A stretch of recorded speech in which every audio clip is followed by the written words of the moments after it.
Le mystère derrière la ressemblance à Dieu. Le mystère derrière notre ressemblance à Dieu.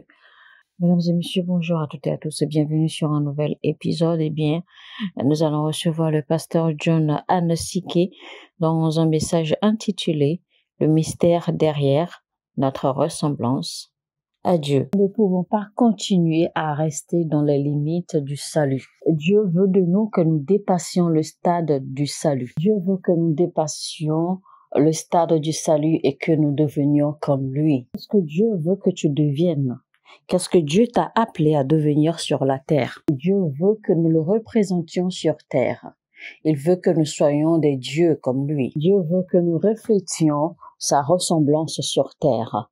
Donc, c'est notre devoir à nous en tant qu'enfants de Dieu. Ce sera notre devoir pour l'éternité. Génération en génération et de dispensation en dispensation. Dieu n'a jamais changé d'avis et il ne changera pas d'avis du jour au lendemain. Dieu veut que nous retournions à notre nature originelle. Dieu veut que nous retournions à sa ressemblance, car c'est la position qu'il nous a donnée en tant qu'enfants de Dieu. Rien ne devait vous empêcher d'atteindre ce but, même pas vos pasteurs.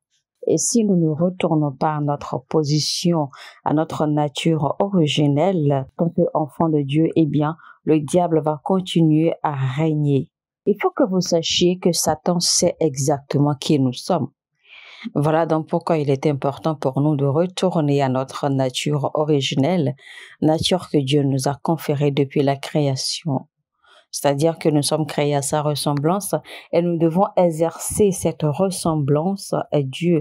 Nous devons exercer cette autorité, cette personnalité sur la terre. Autrement, le diable va continuer à régner en maître.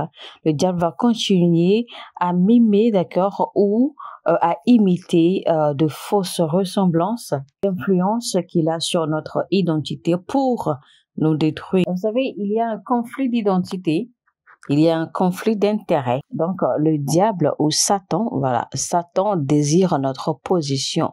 La position que nous avons en Dieu, Satan désire cette position. Donc, Satan a pris une portion de notre identité pour travailler contre nous, pour détruire et pour nous manipuler de diverses façons. Et nous allons récupérer, d'accord, ce qu'il nous a volé, ce qu'il nous a arraché. Nous allons récupérer ce qui nous a été volé. Et il faudra que nous ayons la révélation, d'accord, de l'autorité de Dieu, d'accord, de son autorité puissante qui se trouve en nous déjà dès la naissance. Ce n'est pas quelque chose qui a besoin de faire un dessin sur notre corps pour nous incorporer en fait, eh bien, toutes les réalités ou toutes les connaissances, d'accord, culturelles et culturelles qu'il faut connaître. Il faut aussi comprendre que ce n'est pas une autorité que Dieu nous a donnée, car l'autorité que Dieu nous a donnée, en fait, Dieu nous a créés avec l'autorité. L'autorité de Dieu est innée en nous parce qu'il nous a créés à sa ressemblance. Il est dit clairement dans Genèse 1:26, « Créons l'homme ». Faisons l'homme à notre image, à notre ressemblance. Donc, nous avons le devoir de manifester cette autorité que Dieu nous a conférée et de manifester notre ressemblance à Dieu sur terre. Donc, quand Dieu nous a créés avec une autorité innée. Donc, le diable nous a fait comprendre, d'accord, de par ses actions, eh bien, il nous a fait comprendre la position qu'un homme, une personne créée à l'image de Dieu, et la position qu'elle occupe dans le règne de l'esprit, c'est-à-dire que la position que vous occupez en tant qu'enfant de Dieu dans le règne de l'esprit. Donc, le diable veut nous arracher cette position. Et le diable sait exactement où réside notre capacité. Alors, nous allons découvrir cela, d'accord, dans le livre de Ésaïe. Alors, qu'est-ce que cela signifie d'être à la ressemblance de Dieu? Alors, quelle est la position ou quelles sont les positions, d'accord, qui sont en dessous de la ressemblance à Dieu? Alors, Satan a pris une portion de notre identité pour nous confondre, pour nous détruire, pour travailler contre nous, pour nous manipuler, et ceci de différentes façons. Mais voici, nous devons maintenant retourner à cette position ou à cette dimension pour lui arracher ce qu'il nous a volé. L'homme est une autorité à la ressemblance de Dieu. Et tant que nous n'avons pas la compréhension de cette révélation, de cette dimension de l'autorité de Dieu, c'est-à-dire que nous devons comprendre que l'autorité que Dieu nous a donnée est une autorité innée. Ce n'est pas une autorité qu'il nous a donnée ou qu'il nous a conférée. Il nous a créés, d'accord, avec cette autorité, cette habileté d'avoir l'autorité, d'avoir la dominion. Dieu nous a créés avec. Car c'est bien ce qu'il a dit. Il a dit, créons l'homme ou faisons l'homme à notre image et à notre ressemblance. Donc, comme je l'ai dit, Dieu nous a créés avec l'autorité en même temps.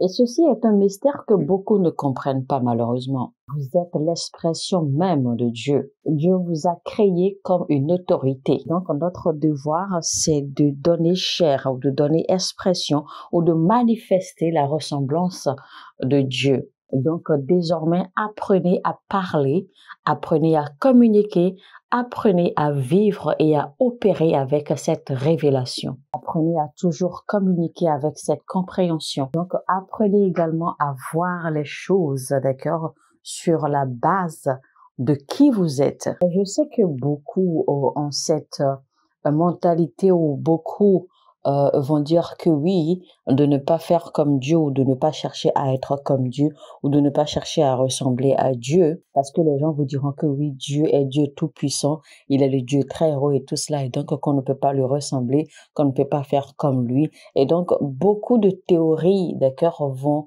vous décourager ou vont vous polluer l'esprit, d'accord, en fait, vous détourne, c'est-à-dire que beaucoup de théories ne vont pas en fait vous enseigner la révélation profonde, d'accord, qui se cache derrière ce mystère.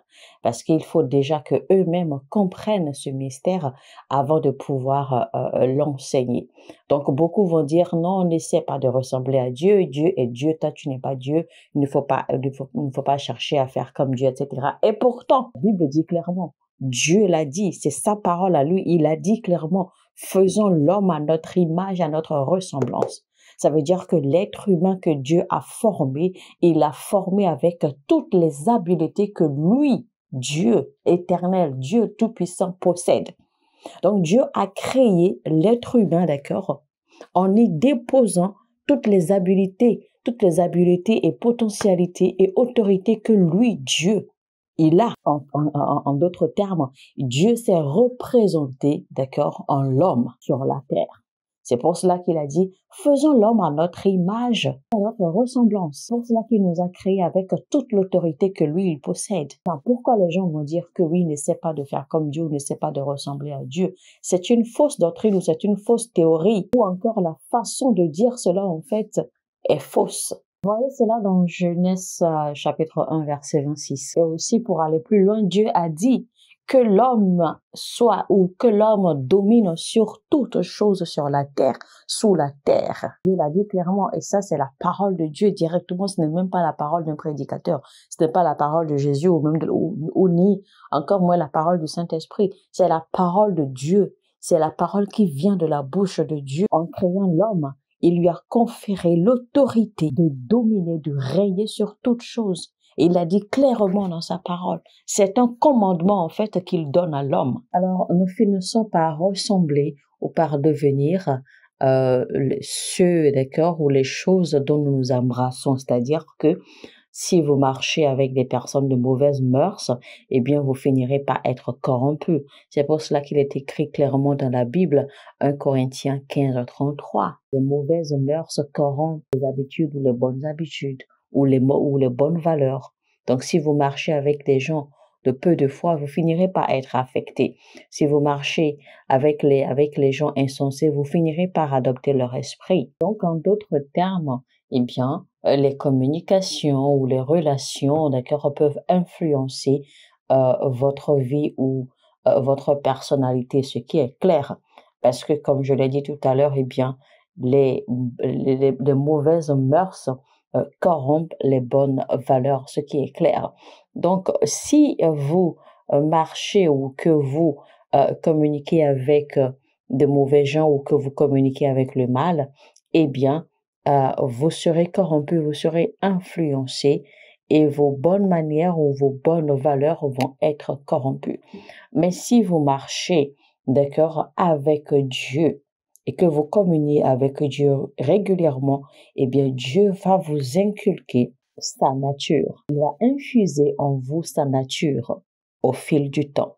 Parce qu'au fil du temps, à force de rester avec lui, à force de communier avec lui, eh bien, vous finirez par réfléchir, par faire les choses, par penser, par réagir en fait comme Dieu, parce que vous aurez toujours une longueur d'avance sur les choses et sur les autres. Vous voyez ce que je dis en fait ici, ça dépend de l'influence, d'accord, sous laquelle vous grandissez ou l'influence sur laquelle vous opérez. Pour cela, en fait, quand la Bible parle de Enoch, eh bien, Enoch est un témoignage, la vie d'Enoch, en fait, est un témoignage rapporté par la Bible. Genèse 5, verset 24, la Bible dit clairement que Enoch a marché dans la justice, il a marché dans la droiture avec Dieu. Donc, Enoch, en fait, en son temps, était sous l'influence ou l'autorité, la dominion, les dimensions spirituelles. Enoch, en fait, durant sa vie sur terre, en fait, il était complètement moulé dans tous les concepts, d'accord, qui décrivait Dieu. Il était moulé dans tout ce qui représentait la personnalité de Dieu. Et donc, finalement, en fait, Enoch était devenu Enoch était devenu pratiquement Dieu sur terre,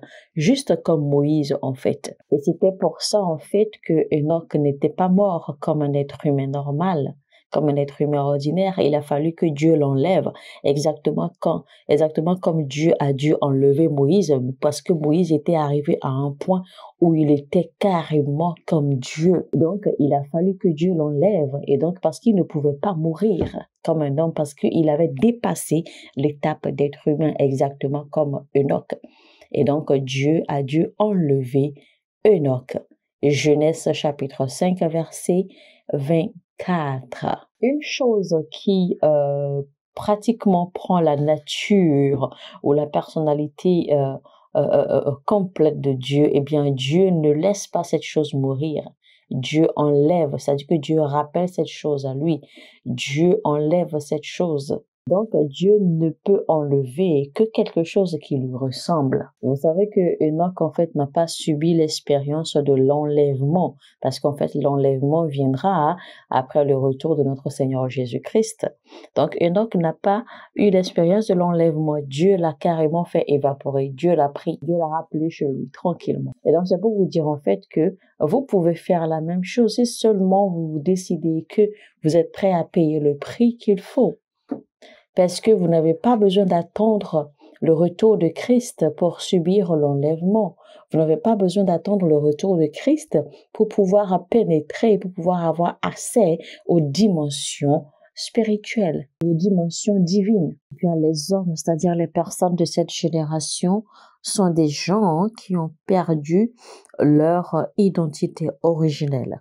Ce sont des gens qui ont perdu leur position qui leur revenait normalement de droit. Alors je vais vous dire ceci, si tout ce que vous pensez ou tout ce que vous voyez, eh bien, ou alors que toute votre réflexion n'est que sur les choses qui vous entourent ou les choses immédiates, eh bien, vous n'êtes pas d'accord au bon endroit parce que vous n'avez plus la position originelle que Dieu nous a donnée, vous et moi. Donc, vous n'avez pas bien la personnalité de Dieu comme prévu. Peut-être que vous portez trop vos yeux, vous portez trop attention aux choses matérielles, aux choses physiques, aux choses quotidiennes qui n'ont pas vraiment de sens de la vie. Eh bien, c'est que vous n'êtes pas encore à ce niveau, vous n'êtes pas à la bonne position que Dieu vous a conférée comme autorité à la création. Vous savez, quand un homme devient une créature à la ressemblance parfaite de Dieu.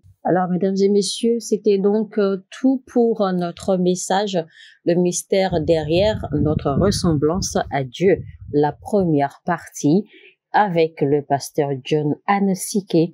Alors, je vous retrouve très très rapidement dans la deuxième partie afin de découvrir ce que c'est que véritablement notre ressemblance à Dieu. Qu'est-ce que ça renferme? Quelles sont les les tenants et les aboutissants. Quel est le mystère qui se cache derrière? Qu'est-ce que ça compose véritablement? Alors, nous allons découvrir cela en profondeur dans la deuxième partie de notre message. Restez câblés, ne ratez surtout pas. Abonnez-vous si vous n'êtes pas encore abonné et activez la cloche de notification afin de ne rater aucun de nos messages. Et surtout, si vous avez aimé celui-ci, eh bien, likez, cliquez sur le bouton j'aime et partagez également au maximum autant que vous pouvez. Aidez-nous, d'accord, à toucher autant d'âmes, autant de vies que possible. Alléluia. Sur ce, je vous dis que Dieu vous bénisse abondamment. Shalom, shalom chez vous. Mon heure a sonné. Votre heure a sonné.